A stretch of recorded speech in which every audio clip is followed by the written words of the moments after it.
Welcome. I'm head coach David Elson, and this is edition number 2 of our video blog. This week we are coming from the weight room, as you can see, and tell you a little bit about our weight room here. This is 10,000 square feet.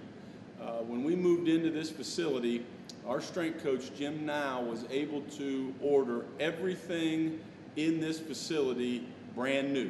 We spent a little bit over $500,000 on an assortment of equipment. As you can see here, we have 18 power lift platforms. We have all brand new cardiovascular equipment. Basically anything and everything you need is right here, and the exciting part of it too is that Coach Now was able to order this all custom made specific for WKU football and WKU athletics, and this facility is going to be a big part of your success here at WKU, and you're going to hear from Coach Now and our strength staff and what they're all about as we go through this recruiting process. But this portion of the facility is something that's very special and something that we spent a lot of time in designing and making sure that it would be the most efficient and best used space possible, and furnished with the finest equipment in the United States of America.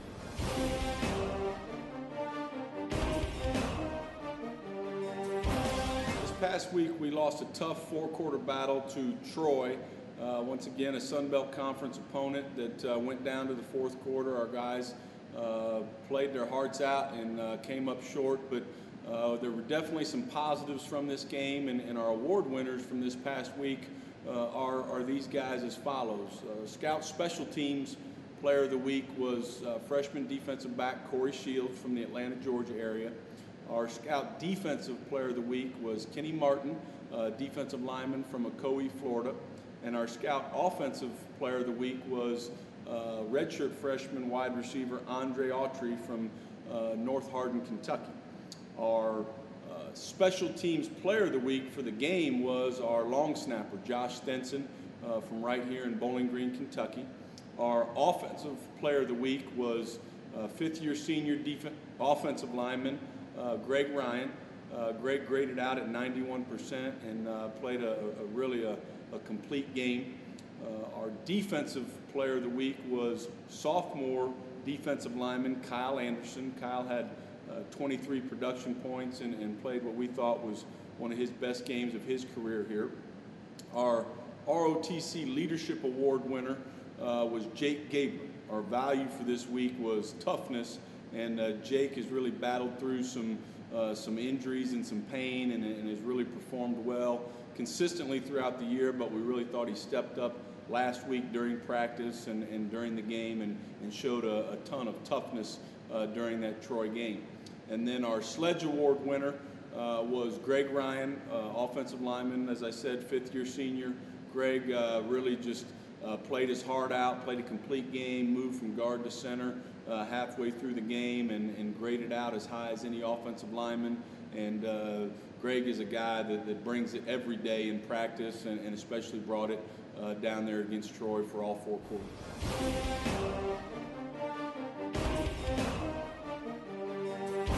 On tap this week is Senior Day, and that in itself is a special day around here. We've got a group of 20 seniors that have poured their heart and souls into this program over the last 4 and 5 years, and we honor them with the tradition of painting all of their jersey numbers on our game field.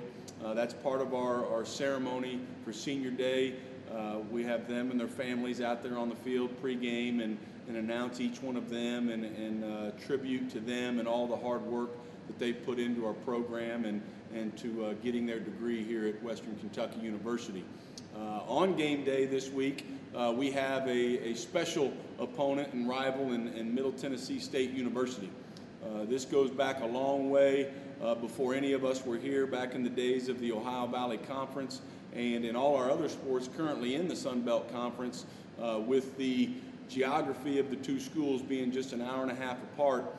This is a big rival in all of our sports, and now that we've renewed it in football, we sense that rivalry renewal last year when we went down there on Thursday night, and we were able to pull out a hard-fought victory 20-17 down there at their place. So we know that Middle's going to come in here ready to play, and I know this, our guys are excited about this last home game. It's a TV game, and we're excited about getting back to work and getting back on the winning track, and hopefully ending up with a winning streak of 2 over our rivals at Middle Tennessee State University.